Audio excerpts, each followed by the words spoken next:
பார்க்க போறோம்னா, இப்ப இருக்கிற மிகப்பெரிய 2 வல்லரசுகள் இருக்கு. ஒண்ணு வந்து பார்த்தீங்கன்னா, அமெரிக்கா இருந்துகிட்டு இருக்கு. இப்ப வந்து ஒரு ரஷ்யாங்கிற வல்லரசு ஆல்ரெடி வந்து சோவியத் காலத்திலேருந்து இருந்துகிட்டு இருக்காங்க. அதுக்கு போட்டியா இப்ப வந்து பார்த்தீங்கன்னாக்கா, சைனா இருந்துகிட்டு இருக்கு. ஸோ இப்ப வந்து வளர்றதுல வந்து சைனாவும் வந்து மேல முந்திட்டு வந்துகிட்டு இருக்காங்க. ஆனா அப்பயிலேருந்து எப்படி வந்து இவ்வளோ பெரிய வல்லரசா வந்து அமெரிக்கா இருக்க முடியும்? ஸோ அமெரிக்காங்கிற மிகப்பெரிய ஒரு கண்ட்ரி தான் பார்த்தீங்கன்னா, இப்ப வரையும் வல்லரசு நாடுகள வந்து பார்த்தீங்கன்னாக்கா, இப்ப வரையும் வந்து எந்த வல்லரசு நாடு வரப்போதோ, அந்த நாடுகள வந்து ஃபைட் பண்ணி இப்ப வரையும் வந்து ஸ்டாண்ட் பை இருந்துட்டு இருக்கிறதுக்கு மெயின் காரணமே பார்த்தீங்கன்னாக்கா, அவங்களோட வளர்ச்சி. அது மட்டும் இல்லாம, அவங்க இருக்கிற இப்போ வந்து மொபைல் தயாரிக்கிறதா இருக்கட்டும், அது மட்டும் இல்லாம ஆ அ ராணுவ தளவாடங்கள் தயாரிக்கிறதா இருக்கட்டும், எல்லாத்துலயும் வந்து இப்ப டாப்பா இருக்காங்க. ஸோ அது எப்படி வந்து அவங்கனால வந்து சாத்தியமானது? ஆனா, ஒரு காலகட்டங்கள்ல வந்து பார்த்தீங்கன்னா, அந்த அமெரிக்காங்கிறதே வந்து ஒரு ஒரு சாதாரண ஒரு காட்டு பகுதியெல்லாம் இருந்தது. மேடு இந்த மாரி பள்ளங்கள தான் இருந்திருக்கு. ஸோ அங்கே வந்து வாழ்ந்ததே பார்த்தீங்கன்னாக்க, ஒரு சில அமெரிக்கர்கள்னு சொன்னாலும், அதாவது ரெட் இண்டியன்ஸ்ன்னு சொல்லுவாங்க. அந்த மாரி மக்கள் தான் வந்து அங்கே வாழ்ந்திருக்காங்க. ஆனா அவங்களால எப்படி வந்து இவ்வளோ பெரிய ஒரு சாம்ராஜ்யம் வந்து உருவாக்க முடியும்? ஸோ அத தான் பத்தி இன்னைக்கு ஒன் பை ஒன்னா பார்க்க போறோம். அது மட்டும் இல்லாம அமெரிக்கா வந்து பார்த்தீங்கன்னாக்க, கம்பேர் பண்ணும்போது அவங்களோட 25% மேல வந்து இருக்குங்கிறாங்க. அது மட்டும் இல்லாம ஜிடிபிலயும் வந்து பார்த்தீங்கன்னா, அதிகமான ஜிடிபி வந்து கொண்ட ஒரு நாடாகவும் இப்ப வரையும் இருந்துகிட்டு இருக்காங்க. அது மட்டும் இல்லாம, அ ஒரு மத்த கண்ட்ரிகள கம்பேர் பண்ணும்போது, அதாவது மத்த எல்லா கண்ட்ரிகளையும் கம்பேர் பண்ணி, ஒரு ராணுவத்துக்கு ஒதுக்கப்படுற பட்ஜெட்ட விட, இவங்க ஒதுக்கப்படுற பட்ஜெட் வந்து பார்த்தீங்கன்னா, 25% மேல இருக்கும் அப்படிங்கிறாங்க. ஸோ அதையும் பத்தி இன்னைக்கு பார்க்க போறோம். ஸோ இந்த அமெரிக்கா வந்து பார்த்தீங்கன்னா, யார் வந்து கண்டுபிடிச்சா? ஸோ அத பத்தி இன்னைக்கு பார்க்க போறோம். வாங்க உள்ள வீடியோக்குள்ள போலாம். ஹலோ எவரிஒன். நாங்க ஆனந்த் பாலா. வாங்க வீடியோக்குள்ள போலாம். ஸோ இன்னைக்கு நம்ம என்ன பார்க்க போறோம்னாக்க, அமெரிக்கா வந்து யார் கண்டுபிடிச்சா? அமெரிக்கா வந்து எப்படி இவ்வளவு பெரிய ஒரு வல்லரசு நாடுகளா வந்து ஆளுச்சு? அந்த வல்லரசு நாடு ஆகுறதுக்கு வந்து, அவங்க வந்து என்னென்ன மாரி ஒரு யுக்திகள்லாம் யூஸ் பண்ணாங்க. ஸோ அத பத்தி தான் இன்னைக்கு பார்க்க போறோம். அமெரிக்கா அந்த காலகட்டங்கள்ல அதாவது 15ஆம் நூற்றாண்டு அப்ப பார்த்தீங்கன்னாக்கா, ஆசியாவுக்கும், ஐரோப்பாவுக்கும் அமெரிக்காங்கிற ஒரு நாடு இருக்கிறதே வந்து தெரியாது அப்படிங்கிறாங்க. ஏன்னா, அந்த நாட்டுல வந்து அப்ப வாழ்ந்தது பார்த்தீங்கன்னாக்கா, ரெட் இண்டியன்ஸ் அப்படிம்பாங்க. ரெட் இண்டியன்ஸ் தான் வந்து அங்க ஒரு காட்டுவாசிகள் தான் வந்து வாழ்ந்துகிட்டு இருந்திருக்காங்க. அவங்களுக்கு பார்த்தீங்கன்னா, மிகப்பெரிய வந்து மக்கள் வந்து அங்கே வாழ்ந்துகிட்டு இருந்தாலும், பட் அந்த கண்ட்ரில யார் இருக்காங்க என்னங்கிறதே வந்து மத்த கண்ட்ரிகளுக்கு ஆசியன் கண்ட்ரிகளா இருக்கட்டும், ஐரோப்பியன் கண்ட்ரிகள், அ இட்டாலி, பிரான்ஸ் இந்த மாரி நெறைய கண்ட்ரிகளுக்கு, ஜெர்மனி இந்த மாரி கண்ட்ரிகளுக்கு அப்போ வரையும் தெரியாம இருந்திருக்காங்க. ஸோ எப்படி வந்து இவ்வளவு பெரிய ஒரு கண்ட்ரிய வந்து கண்டுபிடிக்க முடிஞ்சுச்சு அப்படின்னு பார்த்தீங்கன்னா, இதுதான் வந்து இதுல வந்து பார்த்தீங்கன்னா, இத்தாலியைச் சேர்ந்த கிறிஸ்டோபோ கொலம்பஸ். அவங்க தான் வந்து பார்த்தீங்கன்னா, நான் வந்து இந்தியாவுக்கு போப்போறேன் அப்படின்னு சொல்லிட்டு, அவங்க வந்து ஒரு குறிப்பிட்ட மக்கள வந்து கூப்பிட்டுக்கிட்டு கடல் மானியமா வந்துகிட்டு இருந்திருக்காங்க. ஸோ வந்தாங்கன்னா, அவங்களுக்கு வந்து நெறைய இடங்களுக்கு போறாங்க. பர்ட்டிகுலரா ஒரு தீவுல போயிட்டு அவங்க வந்து ஸ்டாண்ட் பை ஆகுறாங்க. அங்க வந்து இருக்கிறாங்க. ஆனா, அவங்களுக்கு வந்து பார்த்தீங்கன்னா, அது கொஞ்ச நாளைக்கு அப்புறம் தான் தெரியுது. அந்த தீவு வந்து பார்த்தீங்கன்னாக்கா, இது இந்தியா கிடையாது. அது வந்து வேற ஒரு தீவு அப்படிங்கிறாங்க. அந்த தீவுக்குள்ள உள்ளைக்கு போய் பார்த்தா தான் மிகப்பெரிய ஒரு நாடு இருக்கு. நாடு மட்டும் இல்லாம, அங்கே வந்து அதிகமான வந்து ரெட் இண்டியன்ஸ் வந்து இருந்திருக்காங்க.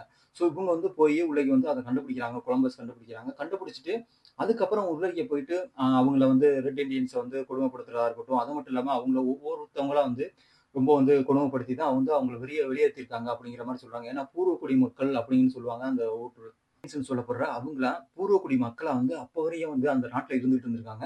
ஸோ இவங்க அதாவது இந்த இத்தாலிய சேர்ந்த கொலம்பஸ் வர்றதுக்கு முன்னாடி. அதுக்கப்புறம் பார்த்தீங்கன்னா, கொஞ்சம் கொஞ்சமா வந்து அவங்களோட அந்த ஐரோப்பியன் கண்ட்ரீஸ சேர்ந்த மக்கள் உள்ளேக்கு வர்றதா இருக்கட்டும் இருக்காங்க. அது மட்டும் இல்லாம அங்க வந்து பார்த்தீங்கன்னா, அதிகமான அ ம அடுத்த அத ஐரோப்பியன் கண்ட்ரில எந்தெந்த பிரான்ஸா, ஜெர்மனியா இருக்கட்டும் எல்லா நாட்ட சேர்ந்த மக்களும் வந்து அங்கே வந்து வர ஆரம்பிக்கிறாங்க. வந்தாலும் அவங்க வந்து ஆல்ரெடி அங்க இருக்கிற பூர்வக்குடி மக்கள வந்து என்ன பண்றாங்கன்னாக்க, ரொம்ப கொடுமைப்படுத்துறதா இருக்கட்டும். அது மட்டும் இல்லாம 80% பேருக்கு மேல வந்து அவங்க அந்த இனத்தையே வந்து அழிச்சிருக்காங்க அப்படிங்கிற மாரி சொல்றாங்க. அந்த மக்கள கொஞ்சம் கொஞ்சமா வந்து அழிச்சு, அதுக்கப்புறம் வந்து அவங்கள வெளியாக்கிட்டாங்க அப்படிங்கிற மாரி சொல்றாங்க. இது எப்படி வந்து இது சாத்தியம்னா, இது வந்து இந்த ஐரோப்பியன்ஸ் வந்து எப்ப வந்து கண்டுபிடிச்சது பார்த்தீங்கன்னாக்கா, 1492ல கண்டுபிடிச்சிருக்காங்க. இந்த நாட்ட வந்து கண்டுபிடிக்க வந்து கொலம்பஸ் கண்டுபிடிச்சிருக்காங்க. அதாவது இத்தாலிய சேர்ந்த கொலம்பஸ்.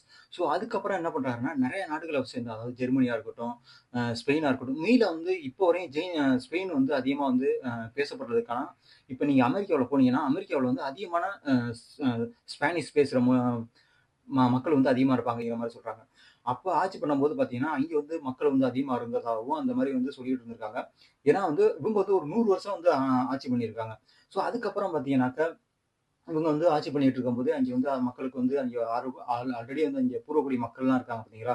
ஸோ அவங்களுக்கெல்லாம் வந்து ரெட் இண்டியன்ஸ்லாம் நெறைய பேர வந்து காணாம அழிச்சிருக்காங்க அப்படிங்கிற மாரி வந்து சொல்லி மக்கள் ரெட் இண்டியன்ஸ் வந்து எப்படி வந்து இவங்க வந்து கொண்டிருப்பாங்க? எப்படி வந்து வெளியாக்கியிருப்பாங்க? அது மட்டும் இல்லாம எப்படி வந்து அவங்கள கொண்டிருப்பாங்கன்னு பார்த்தீங்கன்னாக்கா, மெயினா வந்து ஐரோப்பியாவிலேருந்து ஒரு மிகப்பெரிய ஒரு நோய வந்து கொண்டாந்துருக்காங்க அப்படிங்கிறாங்க. அதாவது ரெட் பாக்ஸ். இந்த ரெட் பாக்ஸ்ங்கிறது பார்த்தீங்கன்னாக்கா, அவங்க நாட்ல அதிகமா மக்கள வந்து கொன்னுகிட்டு இருந்த ஒரு காலகட்டம். ஸோ அப்ப என்ன பண்றாங்கன்னாக்கா, இவங்க அந்த அந்த நோய்கள வந்து இங்க வந்து கொண்டாந்து, இங்க இந்த ரெட் ரெட் இண்டியன்ஸ் மேல வந்து அந்த அதாவது அந்த பழங்குடி பூர்வக்குடி பழங்குடி மக்கள் மேல வந்து திணிச்சு, அவங்கள அதனாலேயும் வந்து நெறைய வந்து 80% மேல வந்து மக்கள் வந்து இறந்து போனாங்க, அப்படிங்கிற மாரி வந்து சொல்றாங்க. இதனால தான் வந்து அங்கே ஒரு இனத்தவே வந்து அழிச்சுட்டு தான் வந்து அந்த வெள்ளைக்காரங்க வந்து உள்ளேக்கு வந்திருக்காங்க அப்படிங்கிற மாரி சொல்றாங்க. அது மட்டும் இல்லாம, இதுல மெயினா நான் சொன்ன மாரியே இந்த ஸ்பெயின் வந்து பார்த்தீங்கன்னா, அதிகமான குடியேறி மக்கள வந்து உள்ளேக்கு கொண்டாந்துருக்காங்க. அந்த குடியேறிகள் வந்து பார்த்தீங்கன்னா, அதுக்கப்புறம் வந்து காலப்போக்குல அவங்களும் வந்து அதிகமா வந்து அங்கே பெருகுறதுக்கான வாய்ப்புகள் கிடைச்சது. இப்போ வரையும் அதிகமான வந்து ஸ்பானிஷ் பேசுற மொழிகளும் வந்து அதிகமா இருந்துகிட்டு இருக்கு. சொன்ன மாரி கொஞ்ச காலம் வந்து இந்த ஸ்பானிஷ் ஸ்பெயின் கட்டுப்பாட்டுல தான் இந்த அமெரிக்கா வந்து இருந்திருக்கு.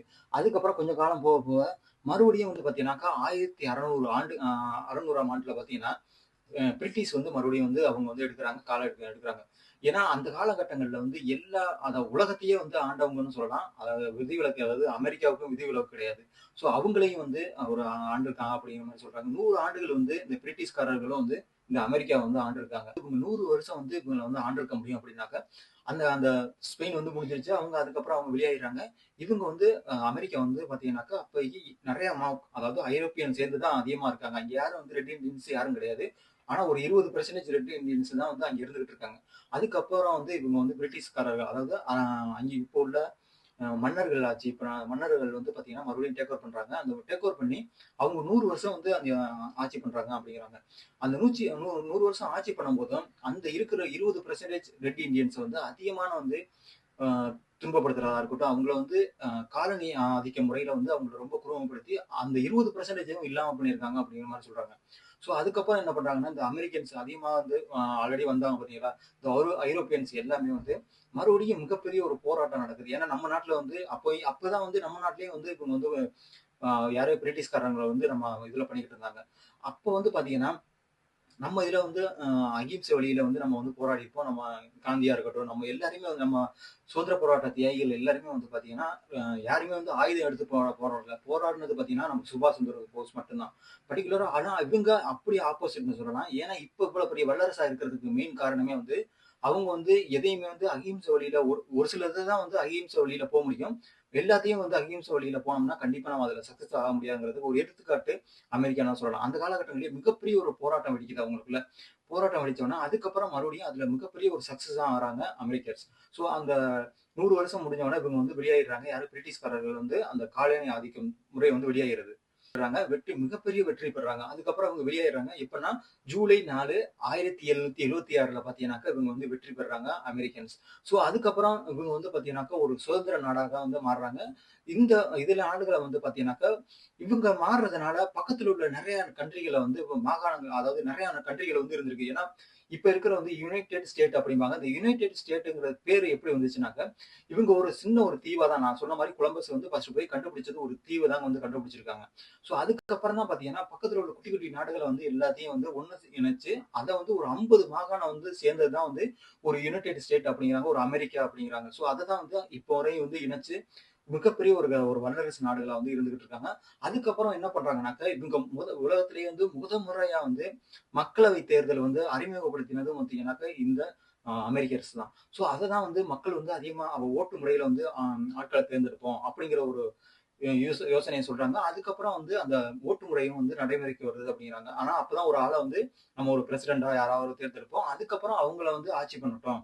ஸோ யாரும் வந்து ஒரு மன்னர் ஆட்சியிலயோ எந்த ஒரு வேற எந்த விதமான ஒரு கண்ட்ரோல்லயும் இல்லாம நம்ம நம்மளாலே தேர்ந்தெடுக்கப்பட்ட ஒருத்தர் வந்து இங்க வந்து ஆட்சி பண்ணட்டும் அப்படிங்கிற மாரி அங்க உள்ள மக்கள் வந்து இப்ப நினைக்கிறாங்க. அதாவது மக்களால் இவங்க எப்படி இவ்வளவு பெரிய வல்லரசு நாடுகளா ஆனாங்க? இவ்வளவு பெரிய வல்லரசு நாடு ஆகுறதுக்கான மெயின் காரணமே பார்த்தீங்கன்னாக்க, அந்த காலகட்டங்கள்ல வந்து மிகப்பெரிய 2 உலகப் போர் நடந்துச்சு. இந்த 2 உலகப் போரும் வந்து ஐரோப்பியன் கண்ட்ரிகளா இருக்கட்டும், அதாவது சோவியத் யூனியனா இருக்கட்டும், இந்த மிகப்பெரிய கண்ட்ரிகள் ஏசியன் கண்ட்ரி எல்லாம் வந்து மிகப்பெரிய ஒரு போர் நடக்குது. ஸோ இந்த 2 போர்லயும் வந்து மெயினா வந்து இந்த அமெரிக்காங்கிற மிகப்பெரிய வல்லரசு நாடு வந்து கலந்துக்கலன்னு சொன்னா நம்ப முடியுமாங்க? ஆமாங்க. இந்த வல்லரசு நாடு அதாவது இந்த அமெரிக்காங்கிறது வந்து நாங்க வந்து இந்த போர்ல வந்து கலந்துக்கல அப்படின்னு அவங்க வந்து விலகிட்டாங்க. ஸோ அந்த காலகட்டங்கள்ல இவங்களுக்கு வந்து அதிகமான போர் இப்ப ஐரோப்பியன் கண்ட்ரிகளுக்கும், சோவியத் யூனியனுக்கும் மிகப்பெரிய ஒரு போர் நடக்குது. அதாவது ஏசியன் கண்ட்ரிகளுக்குள்ளேயும் நடக்குது.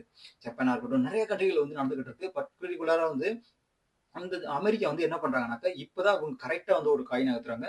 இவங்க வந்து பார்த்தீங்கன்னா, அதிகமான வந்து அதாவது ராணுவ தளவாடங்கள், அதாவது ஆயுதங்கள வந்து தயாரிக்க ஆரம்பிக்கிறாங்க. அந்த தயாரிச்சு அதிகமா வந்து பார்த்தீங்கன்னாக்கா, அந்த ஐரோப்பியன் கண்ட்ரிகளுக்கு வந்து விக்கிறாங்க.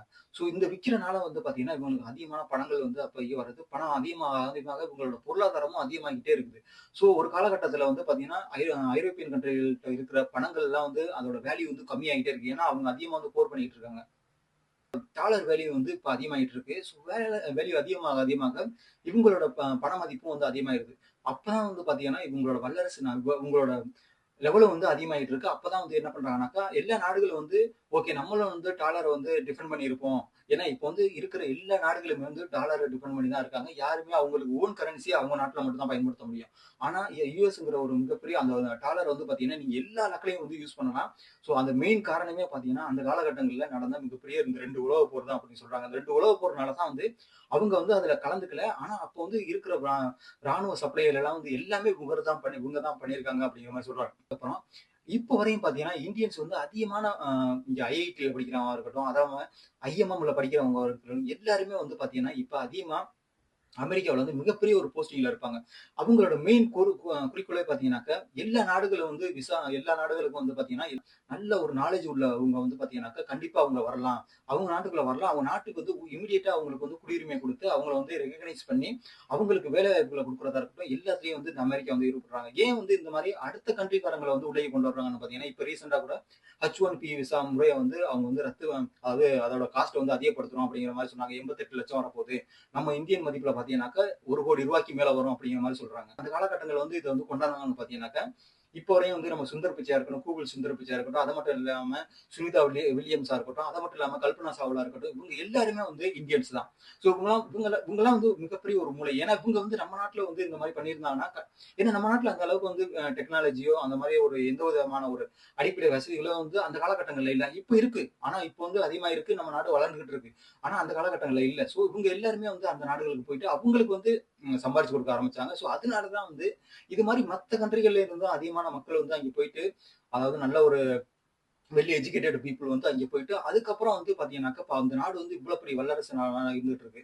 ஏன்னா ஒரு ஆப்பா இருக்கட்டும், ஒரு கூகுளா இருக்கட்டும், ஒரு Facebookஆ இருக்கட்டும், மேட்டாவா இருக்கட்டும், எல்லாமே வந்து எல்லா இதுலயும் வந்து இப்ப வந்து அவங்களோட ஒரு இன்டாக்ட் இல்லாம எந்த நாடுமே வந்து அத வந்து யூஸ் பண்ண முடியாது அப்படிங்கிறாங்க. ஏன்னா ஒரு Facebookஆ இருக்கட்டும், எப்படி வந்து இந்த ஒரு 50 ஸ்டேட்டுகள வந்து இவங்க வந்து இது பண்ணி இருக்க முடியும் அப்படின்னு பார்த்தீங்கன்னா, மெயினா வந்து ஆக்சுவலா வந்து பக்கத்து கண்ட்ரிகள் எல்லா கண்ட்ரிலயும் இவங்க கண்ட்ரி வந்து ஒரு தீவு. இந்த தீவ வந்து மட்டும் வச்சுக்கிட்டு அவங்க வந்து வல்லரசா இருக்க முடியுமான்னா, கண்டிப்பா முடியாது. ஸோ அதுக்கப்புறம் அவங்க என்ன பண்றாங்கன்னாக்க, பக்கத்துல உள்ள கண்ட்ரிகள்ல வந்து கனிம வளங்கள் அதிகமா இருக்கா அப்படின்னு பார்க்குறாங்க. கனிம வளங்கள் எல்லாமே இருக்கு. ஸோ அப்படின்னாக்க நம்ம எல்லா நாட்டையும் வந்து ஒண்ணா சேர்த்துட்டோம்னாக்கா, அப்பதான் வந்து நம்மளுக்கு வந்து இன்னும் வல்லரசு ஆக முடியும் அப்படின்னு நினைக்கிறாங்க. அதனால பக்கத்துல உள்ள எல்லா கண்ட்ரிகளையும் சேர்த்து ஒரு 50 மாகாணங்கள சேர்த்து தான் வந்து அமெரிக்காங்கிற யுனைட்டட் ஸ்டேட் வந்து உருவாகுது. ஸோ அதனால தான் வந்து மெயினா வந்து இப்போ வரையும் அதிகமான கனிம வளங்கள் கொண்ட நாடா முன்னாடி இருந்துச்சு. ஆனா இப்போ வந்து கம்மியா இருக்கலாம். ஆனா அந்த காலகட்டங்கள்ல வந்து அதிகமா கனிம வளங்கள் கொண்ட நாடாகவும் அந்த அமெரிக்கா இந்த 2ஆம் உலகப் போர் வந்து அந்த காலகட்டம் முடிவடையுது. முடிவடைஞ்சோன, அதுக்கப்புறம் பார்த்தீங்கன்னா, மிகப்பெரிய 2 போர் நடக்குதுங்கிறாங்க. அது என்ன போர்னாக்கா, கோல்டு வார். ஸோ யார் யாருக்குங்கிற பார்த்தீங்கன்னாக்கா, இப்போ வந்து பார்த்தீங்கன்னா, அமெரிக்காங்கிற மிகப்பெரிய ஒரு கண்ட்ரி வந்து வளர்ந்துகிட்டு இருக்கு. வல்லரசு ஸ்டேஜ்ல வந்துருச்சு. அதுக்கு முன்னாடியும் அப்பயிலேருந்து பார்த்தீங்கன்னாக்கா, மிகப்பெரிய ஒரு நிலப்பரப்புகள கொண்டதா இருக்கட்டும், இப்போ வரையும் வேர்ல்டுலயே அதிகமான நிலப்பரப்புகள கொண்ட ஒரு மிகப்பெரிய நாடு அப்படின்னாக்கா, சோவியத் யூனியன் அப்படிம்பாங்க. ரஷ்யா, இப்ப இருக்கிற ரஷ்யா. ஸோ அப்படி இருக்கும்போது, இப்ப ரீசென்ட்டா கூட ரஷ்யாவுக்கும், யுக்ரைனுக்கும் போர்லாம் நடந்துகிட்டு இருக்கு. ஆனா இந்த 2 கண்ட்ரிகளையும் இப்ப 1950ல பார்த்தீங்கன்னாக்கா, சோவியத் யூனியனுக்கும் இவங்க 2 பேருக்கும் மிகப்பெரிய ஒரு கோல்டு வார் ஏற்படுதுங்கிறாங்க. அந்த கோல்டு வார்னால ஏன் கோல்டு வார்னாக்கா, உங்களோட கோல்டு வார்னா டைரக்ட்டா சண்டை போட்டுக்கிறது கிடையாது. நீங்க உங்களோட பொருளாதாரத்த உயர்த்துவ, நீங்க உங்களோட பொருளாதாரத்த உயர்த்த போறோமா? அப்படிங்கிற உங்களுக்குள்ள அதிகமான போட்டிகள் ஏற்படுது. அதனால அமெரிக்கா வந்து பார்த்தீங்கன்னா, நெறைய பொருட்கள, நெறைய அவங்களோட பில்டிங்ஸ் எல்லாத்துலயுமே வந்து கான்சன்ட்ரேட் பண்றாங்க. அவங்களோட எல்லாத்தையுமே வந்து இம்ப்ரூவ்மென்ட் பண்றாங்க. அதே மாரி இவங்களும் வந்து அதாவது ரஷ்யாவும் வந்து பார்த்தீங்கன்னாக்கா, அவங்களோட லெவல வந்து இன்கிரீஸ் பண்ணிக்கிட்டே போறோம் அப்படிங்கிற மாரி சொல்றாங்க. ஸோ இதுதான் வந்து பார்த்தீங்கன்னா, அவங்களுக்குள்ள வந்து மிகப்பெரிய ஒரு வல்லரசு ஸ்டேட்டஸ் உருவானதுக்கான மெயின் காரணம் அப்படிங்கிற மாரி வந்து அமெரிக்கர் சொல்றாங்க. அது மட்டும் இல்லாம இப்போ வரையும் வந்து மிகப்பெரிய ஒரு நண்பர் நாடா இருக்குன்னா அமெரிக்கா, அதுக்கு மெயின் காரணமே வந்து அவங்களோட அந்த டாலர் மதிப்பு தான். ஏன்னா அவங்கள டிஃபெண்ட் பண்ணி தான் மத்த எல்லா கண்ட்ரிலயும் வந்து நீங்க வந்து வாணிபம் பண்ண முடியும். அதாவது பிசினஸ் பண்ண முடியும் அப்படிங்கிற மாரி வந்து இதுல சொல்றாங்க. இப்ப இருக்கிற அதாவது அமெரிக்கன் பிரசிடென்ட் வந்து ட்ரம்ப் பார்த்தீங்கன்னாக்கா 47வது பிரசிடென்ட் அப்படிங்கிற மாரி சொல்றாங்க. இந்த அ ஆபிரகாம் லிங்கன்னு சொல்லிட்டு ஒரு அதிபர் இங்க வந்தாருங்க. அந்த அதிபர் பார்த்தீங்கன்னாக்கா 16 அதாவது 16 இப்ப வந்து ஒரு 47வது பிரசிடென்ட்ன்னு சொன்னோம்னா ட்ரம்ப். ஸோ இவங்க வந்து பார்த்தீங்கன்னாக்க 16வது பிரசிடென்ட்டா வந்து பதவி ஏற்கிறாங்க. பதவி ஏற்கும்போது அப்ப பார்த்தீங்கன்னாக்கா, அந்த அமெரிக்காவுல அதிகமான வந்து கருப்பின அதாவது இனவெறி வந்து அதிகமா இருந்திருக்கு. அதாவது வெள்ளைக்காரங்களுக்கும், இவங்களுக்கு அதாவது கருப்பினத்த ஆப்பிரிக்கன்ஸ்க்கும். ஸோ இத வந்து பார்த்த ஆபிரகாம் லிங்கன் என்ன பண்றாருனாக்கா, இவர்னால தான் வந்து அந்த நாடு இப்ப வரையும் வந்து இவ்வளவு பெரிய நாடா உயர்றதுக்கான மெயின் காரணமே வந்து ஆபிரகாம் லிங்கன் தான் சொல்றாங்க. ஸோ இவர் வந்து இங்க வந்து அதிபரா வர்றாங்க. அதிபரா வந்ததுக்கப்புறம் இவங்களுக்குள்ள ஒரு ஒரு மசோதா நியூ மசோதா வந்து உருவாக்குறாங்க. ஏன்னா, யாரும் வந்து அந்த கருப்பின மக்கள வந்து நீங்க வந்து எதிரியா பார்க்க முடியாது. பார்க்கக்கூடாது. அதுக்கு முன்னாடி வரையும் அவங்க வந்து ஒரு காலனி ஆதிக்க முறையில தான் வந்து வச்சிருந்திருக்காங்க. ஸோ அவங்கள வந்து பார்த்தீங்கன்னா, அடிமைப்படுத்துற லெவல்ல தான் வச்சிருந்திருக்காங்க. ஸோ இத வந்து பண்ணக்கூடாது அப்படின்னு மிகப்பெரிய ஒரு ஆர்டர கொண்டு வராங்க. அதுக்கப்புறம் மில்லியன் தான் வந்து இப்ப அவங்க நாட்டுல இருந்துகிட்டு இருக்காங்க. ஆனா மத்த நாடுகள கம்பேர் பண்ணும்போது அவங்களோட நாட்டு மக்கள் வந்து இப்ப வரையும் கம்மியாக தான் இருக்காங்க. ஆனா இவ்வளவு பெரிய வல்லரசா இருக்கிறதுக்கு காரணம் வந்து அடுத்த நாட்டுல உள்ள மிகப்பெரிய அதாவது நல்ல ஒரு இன்டெலிஜென்ட் பீப்புள வந்து அவங்க வந்து ஈர்த்து அவங்களுக்கு வந்து குடியுரிமை குடுத்து அவங்களோட திறமைய வந்து யூஸ் பண்ணிக்கிறாங்க. அது முதல்ல வந்து இந்த அமெரிக்கா வந்து வல்லரசு ஆகுறதுக்கு முன்னாடியே நம்ம இந்தியன்ஸ் வந்து பார்த்தீங்கன்னா, மிகப்பெரிய ஒரு வல்லரசா இருந்திருக்கு. ஆனா வல்லரசா இருந்தாலும் இப்ப ஏன் வந்து இன்னும் வல்லரசு ஆக முடியலன்னு பார்த்தீங்கன்னாக்க, இடையில வந்து பிரிட்டிஷ்காரங்களா இருக்கட்டும், பிரெஞ்சுகாரங்களா இருக்கட்டும், இவங்க எல்லாருமே நம்ம நாட்டுல உள்ள எல்லாத்தையும் வளங்கள் எல்லாமே வந்து சுரண்டிட்டு போயிட்டாங்கன்னு சொல்லலாம். ஏன்னா அந்த காலகட்டத்துல இந்த மிகப்பெரிய ஒரு அ நம்ம நாட்டுல வாழ்ந்த அதாவது குட்டி, குட்டி நம்ம மாகாணங்களா இருந்துருச்சு. அதாவது நம்ம இந்தியன்ஸ். அப்போ இருந்த மன்னர்களா இருக்கட்டும், எல்லாருமே செல்வ செழிப்பு மிக்கவர்களா தான் இருந்திருந்திருக்காங்க. ஆனா, அதுக்கப்புறம் வந்து படையெடுத்து வந்தவங்க பிரிட்டிஷ்காரங்களா இருக்கட்டும், பிரெஞ்சுகாரங்களா இருக்கட்டும், இவங்க எல்லாருமே வந்து நம்ம நாட்டுல உள்ள எல்லாத்தையுமே வந்து கொள்ளையடிச்சுட்டு போயிட்டாங்கன்னு சொல்லலாம். ஆனா, இப்போ வரையும் இந்தியா வந்து அடுத்த வல்லரசு ஆகப்போகுது, ஆகப்போகுதுன்னுலாம் சொல்றாங்க. ஆனா, இப்ப ஆக முடியல. ஏன்னாக்க நம்மளோட பொருளாதாரம் வந்து இன்னும் வந்து வளரணும் அப்படிங்கிற மாரி தான் நம்மளுடைய எய்மா இருக்கு. ஆனா, அடுத்து கண்டிப்பா மாறும்னு தான் நம்புறோம். அடுத்த வீடியோல பார்ப்போம். நான் ஆனந்த் பாலா. பாய்.